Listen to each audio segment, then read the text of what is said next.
and we're back with another lesson on the law.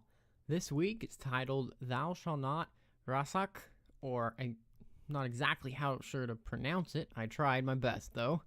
I looked around online trying to find the best, but if anyone wants to take a guess, what could this be? Not too hard.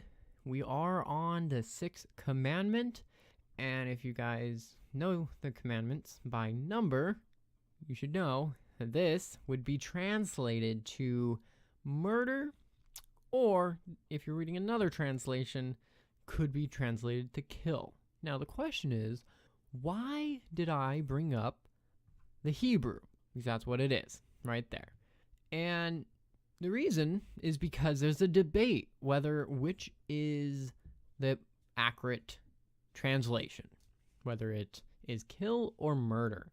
And I think this actually has a great impact on what you believe and on other things, on relating topics such as, capital punishment, war, mercy killing, euthanizing, suicide, hunting, and the list just keeps going on forever, And I think it's a very interesting concept, and so you got to look at the Hebrew. But going to the verse that this is and showing it just a couple translations in Thou Shalt Not Kill, that is in the King James Version, ASV. I think there's a couple other, but the majority that I was looking up did translate it to You Shall Not Murder, like the New King James or ESV, or one of my favorite Bibles to look up just to really draw out any message or meaning of the verses is the Amplified Version. You shall not commit murder, parentheses, unjustified, deliberate homicide. So with that one, you really can't go wrong. It really is very specific there. But understanding this and how translation methodology is when how they think about things is important, and why it's important to look at the original Hebrew verse to see why they translated things in such a way. If you look at the exact translation of the word in Hebrew, it seems to be much closer to the word murder instead of kill. Now, the interesting thing is, this is where we're drawing a line, though, because this is, the Ten Commandments. We're drawing a line of morality, so we want to make sure we get this right. Because if we draw it at kill, then that is very overarching. That's anything. You could, in a sense, become a Buddhist because they believe all killing is wrong. And they even of insects, it's wrong. If you're really devout Buddhist, you can't do anything. But if you draw the line at murder, then that's very, very specific. There's only a few situations you could really classify as very specifically murder. There's a lot of things that are, you could say, on the umbrella of killing. And so there's an interesting importance to why or what word we use, because it really will affect some of the outer circle, you could say. And so to understand what I'm trying to say with the outer circle and inner circle and kind of specific examples, I kind of looked up the definitions to see what is there. Death, just want to start out real general. Death is just a permanent cessation of all vital functions, the end of life. So it doesn't give cause, it's just something has died. It's stopped living. Now, the next one, you go a little bit closer to the definition, is kill, to deprave of life, cause the death of. See, we're getting a little more specific, and so kill is saying something caused something else to die. Not saying motive, not saying reason, it just says something else caused something else. In a sense, it's causality. And the first one, death, is just a specific action. Then we bring down to the word murder, which is the crime of unlawful killing a person, especially with malice. There we go. And that's the most specific, you could say, word, because it says malice, intent. It's a crime. It's unlawful. It's not justified. So that's where you could be drawing the line. Now, looking at the Hebrew word, Ratsach, if you look at the translation, this is what it will give you if you give the definition of the word. Manslayer, to murder, to slay, and so those words are much closer to the word murder, even though, as you can see, one of the words actually says murder, than kill. So it's a very much more definite version of the word. And so when I was kind of pondering why one translation chose kill and the other translation used murder, and I was kind of considering, well, what Bible did it come from originally? The King James used the word kill, and I think maybe they were they knew that the society at that time was very well read of their Bible, and so they were thinking, well, we know that this topic does incorporate a lot of little things, peripheral things that you might want to consider, and so they'll say kill, knowing there's other things more specific relating to the topic. But I think that leads to a lot of misunderstanding for those who do not know the Bible. And so I think in more modern translations, they decided to go with murder, the more specific example, assuming that there will be less mistakes initially with understanding the word. And then later, when they read the rest of the Bible or the rest of the law, they'll understand, okay, there's some interesting corner cases we need to take an account for. So in a sense, I would say that's the methodology or reasoning behind one or the other. Now, me personally, I really think murder is much more appropriate and in the situation to not lead people astray, because there's a lot of people I would classify them more as hippies, or people who's like, oh, all killing is bad, is bad, and it's like, well, okay, yes, there are certain situations killing or murder, obviously in that situation, is wrong, but you can't just say all is bad, because there's certain situations, well, you need to eat dinner, and I need to kill my animal, in a sense, my ox or my cow, to eat dinner, in certain situations. Is that wrong? It's still killing. So you really have to consider those things. But let's see what the Bible says about this topic.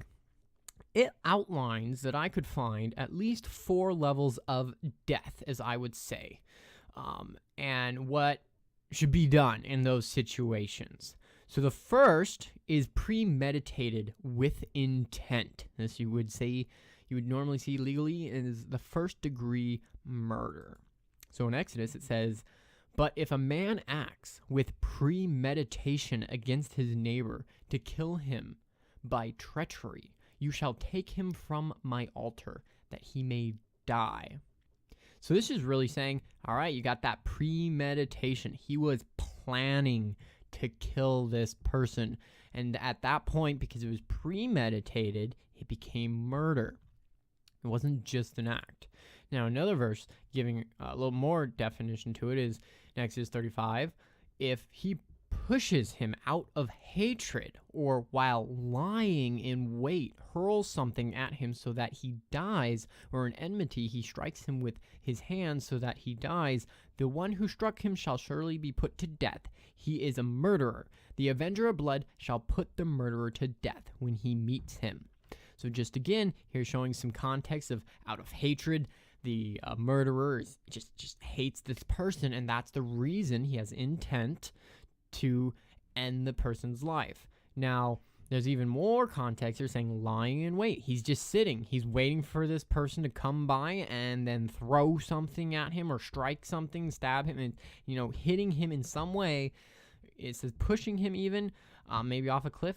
Anyways, it's giving lots of opportunity or examples, you could say, of ways that someone is killing someone, murdering someone with intent, lying in wait. That is premeditated murder, with intent. That's the murder aspect.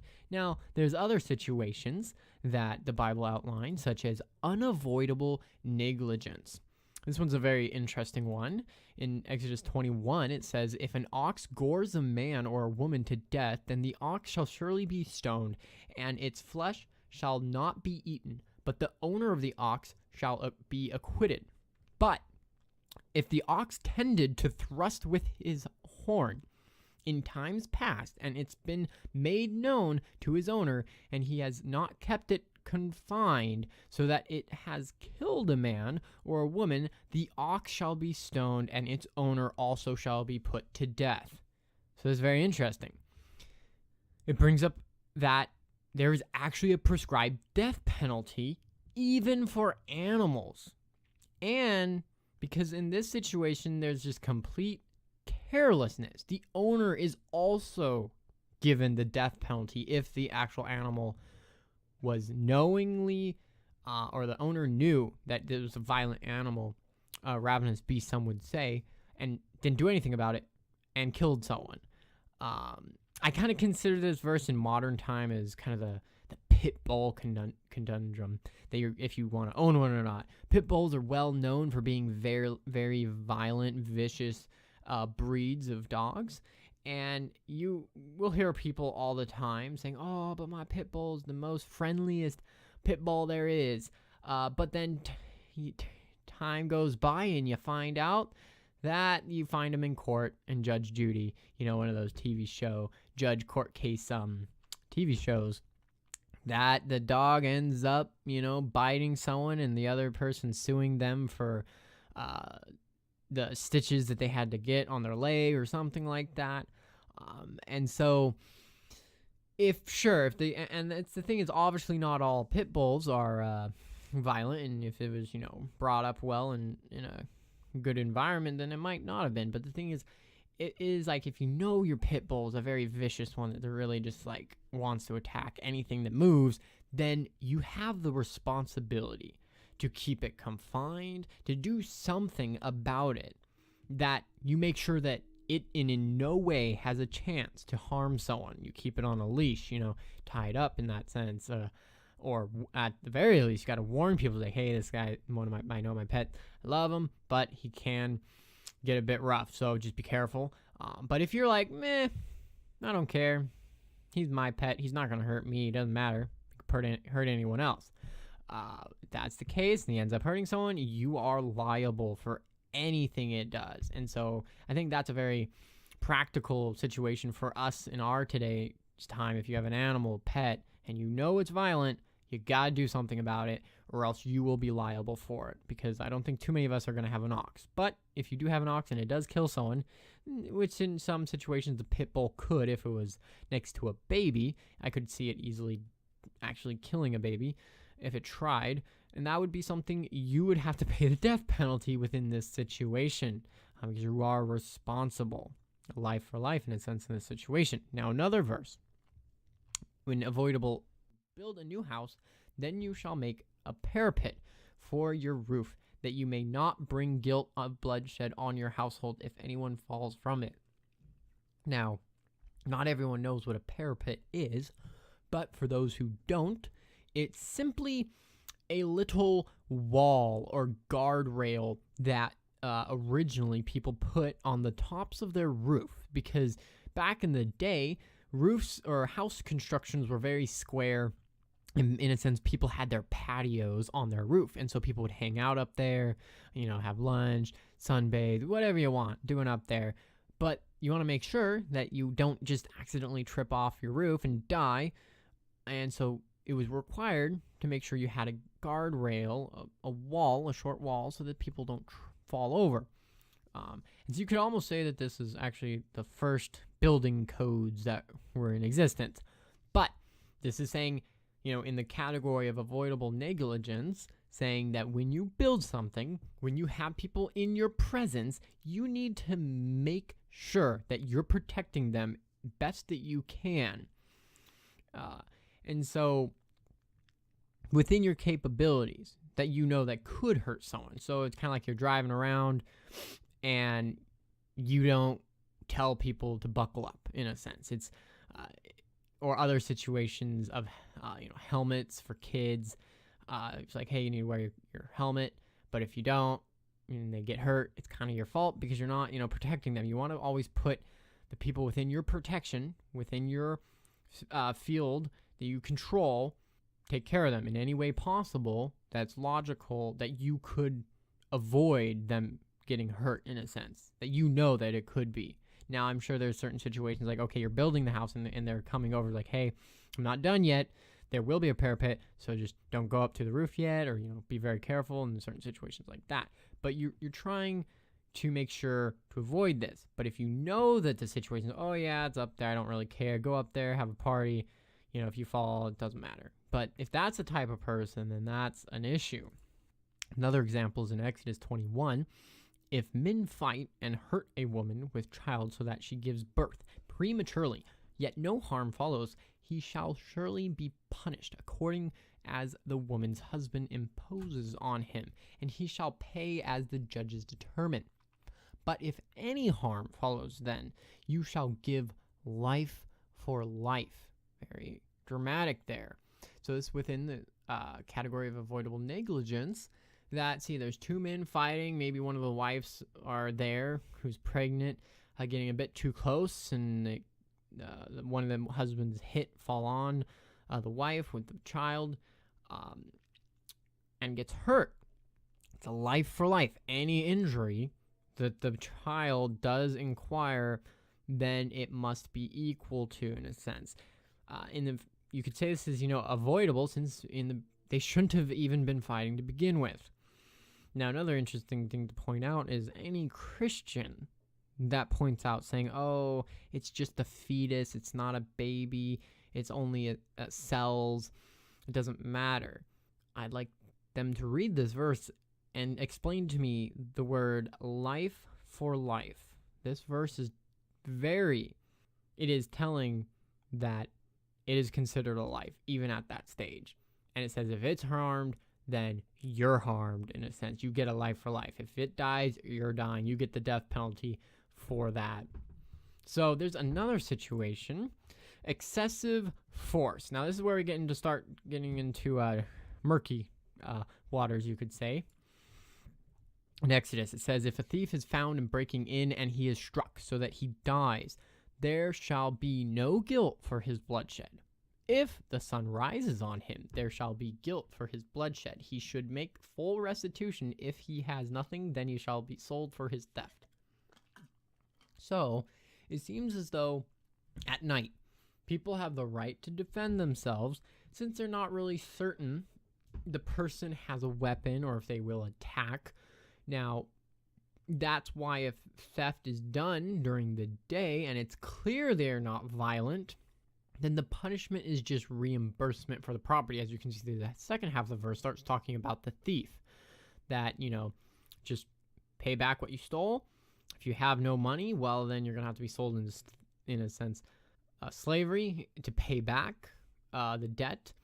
And so this is another example that police, you constantly hear in the news that, one of the police officers shot someone and they think it might have been excessive force, that it was unnecessary. But then other times it's like, well, the person had a gun, they're pointing it at the police officer, or they weren't sure if he had a gun, but he started charging the police officer, or he had a knife. And so I think this verse is really talking about, during the day, if you have a little bit less excuse for an attacking on accident, since you can kind of see the person, but at night you don't, and you're not really certain, so you have that right to defend yourself.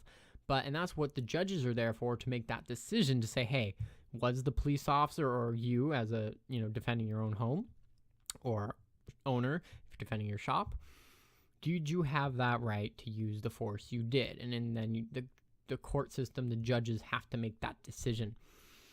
But you want to make sure you're not using excessive force. If the person that is stealing from you or whatnot is not violent in any way, or just plans on running away, then you can't just, shoot him, because he doesn't necessarily deserve that. So there's an interesting balance there that we're getting to. Now, lastly, we're getting to accidental killing. A couple verses here. As when a man goes to the woods with his neighbor to cut timber, and his hand swings a stroke with the axe to cut down the tree, and the head slips from the handle and strikes his neighbor so that he dies, he shall flee to one of these cities and live, lest the avenger of blood, while his anger is hot, pursues the manslayer and overtakes him, because the way is long, and kill him, though he was not deserving of death, since he had not hated the victim. All right. So in this situation, the death was, you could say, unavoidable since it was an accident, and there was cities of protection that the person could flee to. Now, on the other hand, if the person who had the axe knew that it was loose and was going to come off one of these days, and did nothing about it, then you could probably go back to the other example of negligence that could have been avoidable because he knew that it was about to fall off, but he continued to still use it. But if it was the case that he's just out there, he didn't know it was coming, and he swung, and boom, it fell off and hit someone, then it's an accident. There's nothing he could have done. He didn't want to. He didn't hate. As the interesting thing is bringing up this example of intent again, saying, hey, there's no intent to kill and murder them. There's no hatred behind it. It was a complete accident. And so they were supposed to flee to a city of refugee, which you have examples in Deuteronomy, kind of Moses setting them up. It says, then Moses set apart 3 cities, only 3, on the side of Jordan toward the rising of the sun, that the manslayer might flee there, who kills his neighbor unintentionally without having hated him in times past. And by fleeing to one of these cities, he might live. So he was to be protected in this city. And then there'd be a judge there, making sure that everything was legit, that it was unintentional, and he didn't hate the person. He wasn't just lying, or else he'd have to do something about that and give up the person. Now, just as a review, there is the accidental, as we just went over, which is not prescribed the death penalty because it was unavoidable. Now, excessive force, it depends on the situation, as like we said. If there was excessive force and it was completely avoidable, that you didn't have to do anything, then it probably you did get the death penalty for that.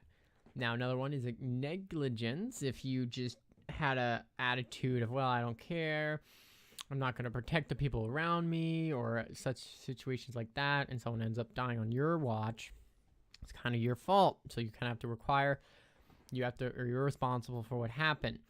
And then lastly, or firstly, depending on which way you're looking, the intentional murder with, intent, that lying in wait, that hatred, the heart is behind it, that you did not like this person.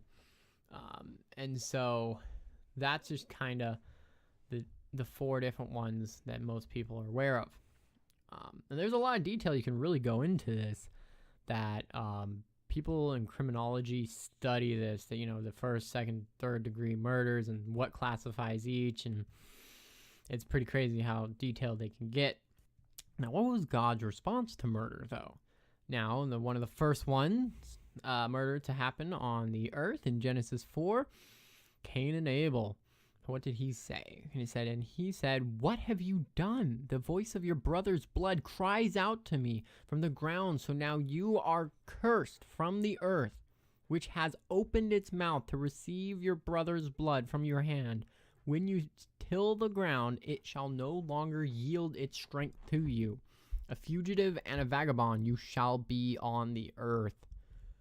Cain did not like that. But the end result was he was cursed for what he did, for the violence.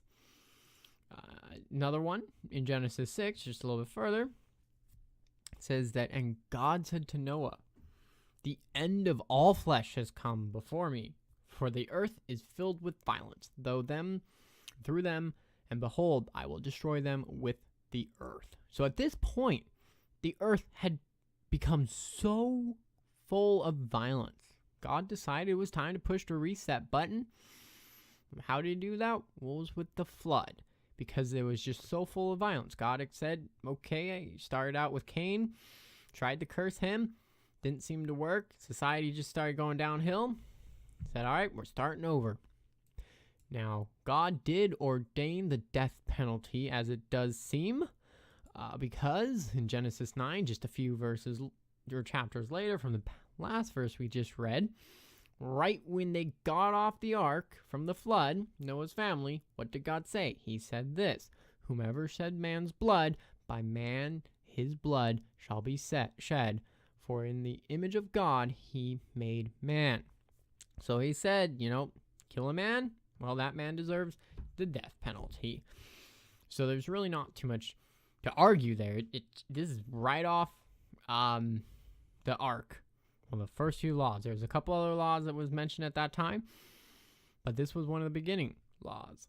And some make the argument from this verse too. It says, "For the image of God he was made." So that kind of people have an intrinsic value since God created you. You have a certain net worth, you could say, and therefore you should not, go around murdering God's creation.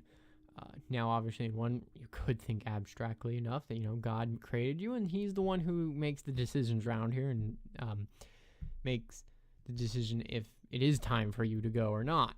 It's not your choice to go around killing people. Now, in Deuteronomy, it says, "But if anyone hates his neighbor, lies in wait for him, rises against him, and strikes him mortally so that he dies, and he flees to one of these cities, then the elder of his city shall send and bring him from there, and deliver him over to the hand of the avenger of blood, so that he may die. Your eye shall not pity him, but you shall put away the guilt of innocent blood from Israel, that it may go well with you." So this is just a situation, kind of in the governmental structure that God set up for Israel. Man kills someone. He does attempt to flee to one of those cities of refuge, but they find out, hey, this was not a situation. It was an accident.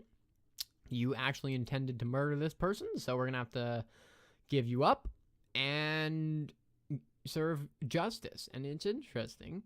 It says, do not pity him. You should see someone who murders someone and says, well, you got what justice you deserve, You decided to murder someone, so this is what comes from murder. Don't, say, well, I wish this didn't have to be. It, says put away the guilt, in a sense, from Israel and from society, you could say. And there's a lot of people who want to, end the death penalty. But the thing is, what does that become? You kind of become the society as certain today as in prison societies, in a sense. We are just so overcrowded in our prison system because none of us want to actually go through with the death penalty of actually giving it to anyone. I can't remember the last time it's actually been used, but for California, it's been ages. I think Texas might be one of the only states that really has actually done it a little more recently for America, but a lot of countries, other places don't do it at all, and their prisons actually seem pretty nice that people do because they're so nice, because they even give like college education in there, or at least some other things. People actually, when they run out of money, they commit a crime so they can go to jail and be taken care of. That's not how the system should be set up, that you can get, live poorly and then just be rewarded. It's not how society's supposed to work. So there's authority. God give the authority to the government. Now, what am I saying there? Well, that's for the death penalty, because that means you don't get to do the death penalty. That wouldn't be good. But the government was set up for that, because we've been over this passage before, but just to remind everyone, it says, "Let every soul be subject to the governing authorities, for there is no authority except from God, and the authorities that exist are appointed by God, for he is God's minister to you for good. But if you do evil, be afraid, for he does not bear the sword in vain, for he is God's minister, an avenger to execute wrath on him who practices evil." So that's pretty clear. The government was set up to bear the sword, to execute God's wrath, in a sense. And so death penalty was the government's job to judge the evildoers. An interesting response in John, at the end of Jesus' life, it says that Pilate said to him, "Are you not speaking to me? Do you not know that I have the power to crucify you, power to release you?" Jesus answered, "You could have no power at all against me unless it had been given you from above." The interesting thing here is what Jesus says. Jesus did not argue at all whether Pilate had the authority to crucify him or not. But what did he say? He reminded him, hey, where did you get this power from? You got it from God, because God's the only one who sets up power and governments. It's a very interesting response. So, in a sense, the government did have the authority to crucify Jesus. Not that that was a good thing, but it's what was God ordained in a sense. Now, you don't want to just give the death penalty to anyone that you feel like. God did put parameters. In Numbers, it says, whoever kills a person, the murderer shall be put to death on the testimony of witnesses. But one witness is not sufficient testimony against a person for the death penalty. Moreover, you shall take no ransom for the life of a murderer who is guilty of death, but he shall surely be put to death. So, God realized that you can't just rely on one person's testimony. You can get into a very bad argument of he said, she said, and just maybe someone doesn't like someone, and that could become a form of murder if it's just one person, because you could start claiming anything you feel like. And thankfully, God put that in order. The other interesting thing here in this verse, it says no ransom. What is that? That's simply, bribery, you could say. Person commits murder, and he's like, well, I don't want to go to jail. I don't want to, serve the death penalty. Here, how about $100,000? Does that sound good? He's trying to pay his way out of the death penalty. God set that up clearly to make it that, the rich don't just are allowed to do anything they want, because then they would be really pretty much above the law. The government was not to be taking bribes from rich people so that they can continue a sinful lifestyle. The government and God's law is not to discriminate, who gets to sin and who doesn't. No, it punishes across the board equally. Now, murder, of course, starts with the heart. I think we all know this, and we all know the verse is coming. Matthew, you have heard that it was said, to those of old you shall not murder, and whoever murders will be in danger of judgment. But I say to you that whoever is angry with his brother without a cause shall be in danger of judgment. Jesus reminds the people that sure, you might not have murdered anyone, but the original law that we just read just a few, verses ago talked about intent and motive, part of it as the core of saying, did he hate the person? Did he lie in wait? Is he imagining, you could say, the murder of someone? And so that's what Jesus is bringing back to the people's minds. Like, hey, you guys aren't murdering people, but you sure doing it in your head. And that you aren't really doing much better, even though everyone felt themselves to be oh so holy, but they were not. They were just committing the same crime, just in their mind. And you could kind of consider this the same with many other sins. It's like you might not be doing many sins physically, but mentally you are breaking the same commandments that are given. And that's the hard part, to really be concerned about. Now, the real thing is, what comes after the death penalty or what comes after murder is much worse, especially for the murderer.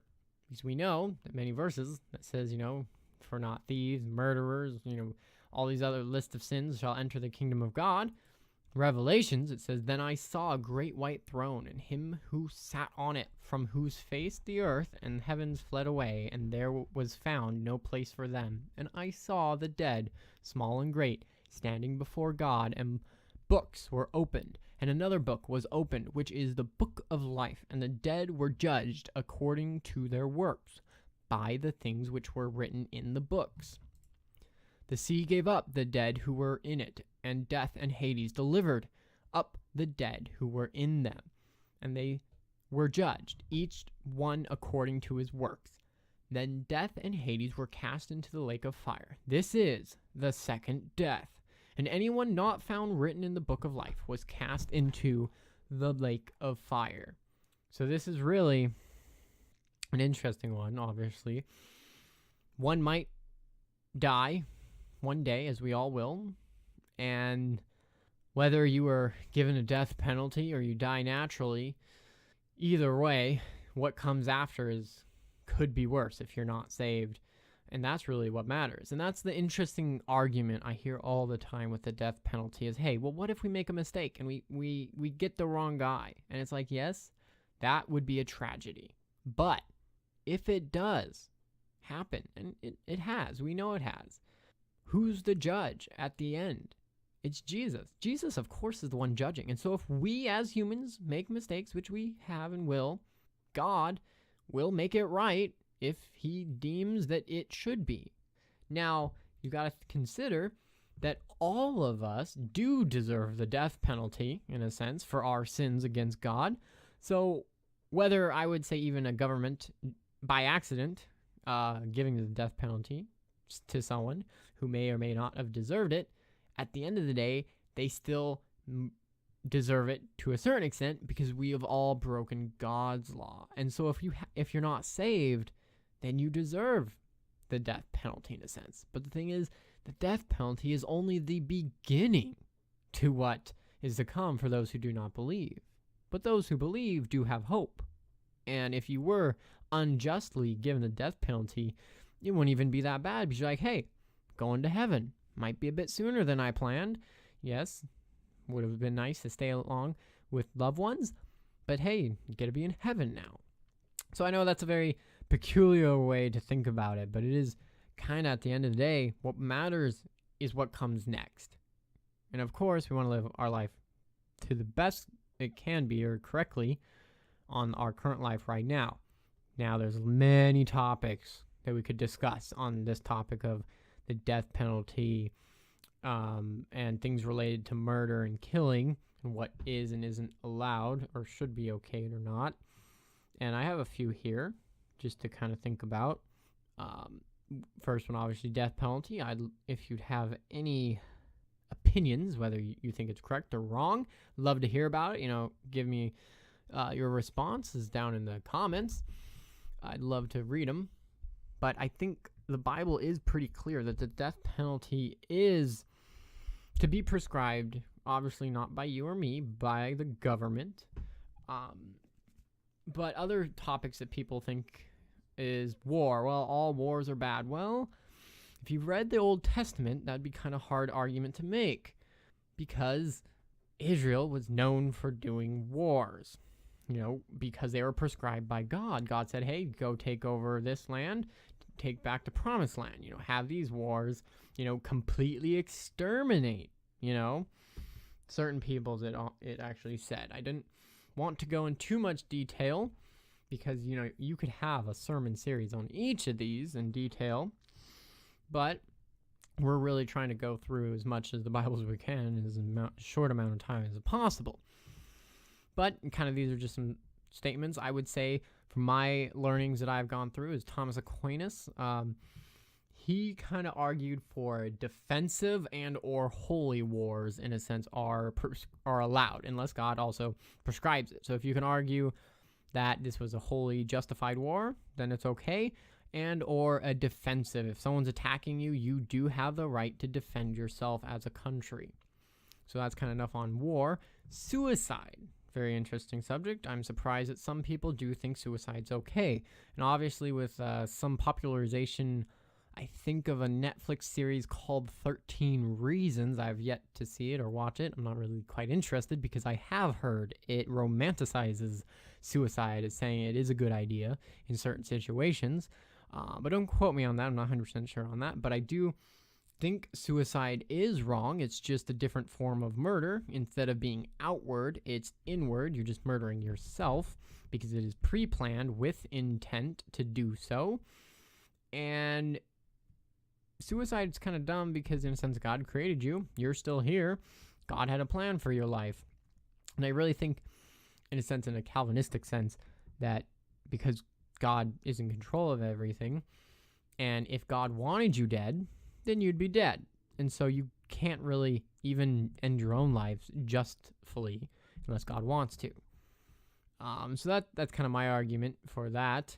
So I really don't believe suicide is justifiable in any sense.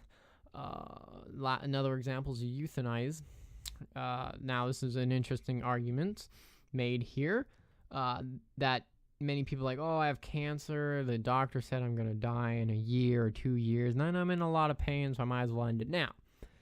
You've then, once again, shifted the murderer instead of to the self or to someone else, exactly who you're killing, but now to the doctor.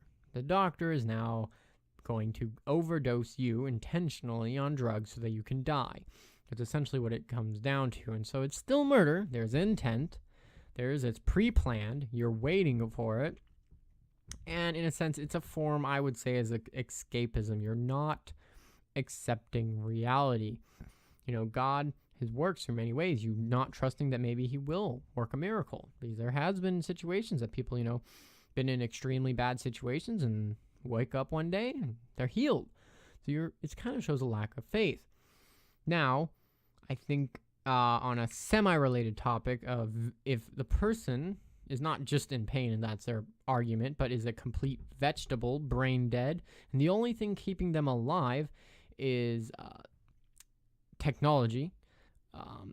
And if they turn off, as they would say, or unplug the plug, or turn off the switch or something like that, and the person would die, then is the person truly there? Has the soul left the body because the mind's not there? Is it trapped? Some have made that argument. But the question is the person even alive at that point if they're brain dead? They're a vegetable. To my knowledge, I've never heard anyone come back from a vegetable state.